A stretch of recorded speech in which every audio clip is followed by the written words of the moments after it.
Parts and functions of the polygraph. Number one, pneumograph. The pneumograph measures and records the subject's breathing pattern during the examination.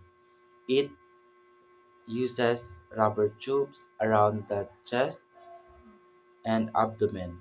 As the subjects inhale and exhale, the tube expands and contracts, converting these movements into signals that are recorded in as wave-like tracing on chart paper. Irregular breathing patterns may indicate emotional stress. Number two, the cardiospimograph. The cardiospimograph measures cardiovascular activity, specifically blood pressures and pulse rate. It consists um, of an inflatable cuff placed around the upper arm. When inflated, it detects arterial pulse waves and blood pressure changes, which are transmitted to the recording system. Number three, galvanograph. The galvanograph measures the galvanic skin response, or GSR, or electrodermal activity. Small electrodes are attached to the fingers or palm to detect changes in skin conductivity caused by increased sweat gland activity. Emotional tension or stress can cause sudden changes in the tracings. Number four, chemograph. The chemograph is the mechanical recording system that moves the chart paper at a constant speed. It ensures the psychological response are recorded in relation to time because interpretation depends on timing between questions and reactions.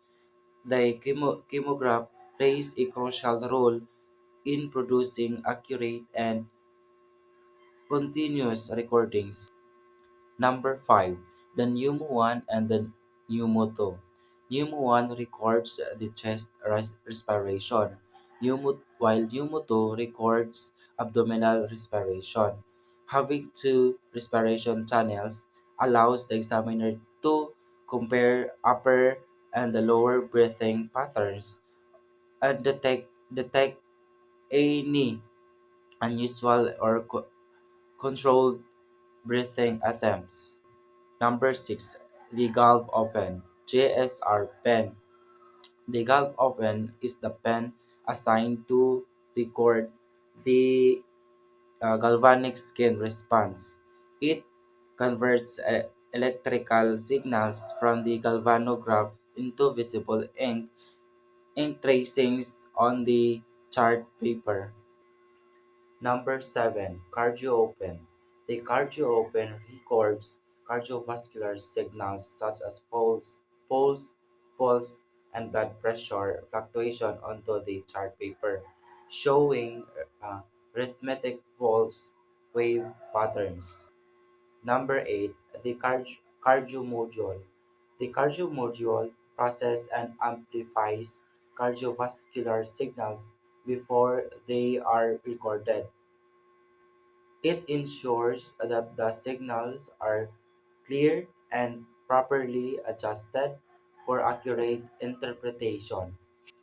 Number nine, the pen and inking system. The pen and inking system contain multiple ink pens that draw the psychological responses on the moving chart paper. Each pen corresponds to a specific channel, respiration, cardiovascular activity, and GSR. Number 10, paper fluttering ruler. The paper fluttering ruler keeps the chart paper smooth and stable while it pushes through the machine. the machine, preventing distortion in the tracings.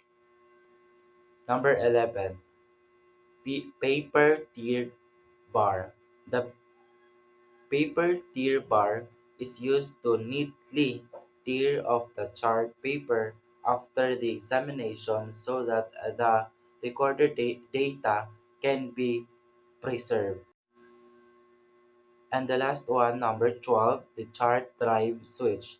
The chart drive switch controls the movement of the chart paper.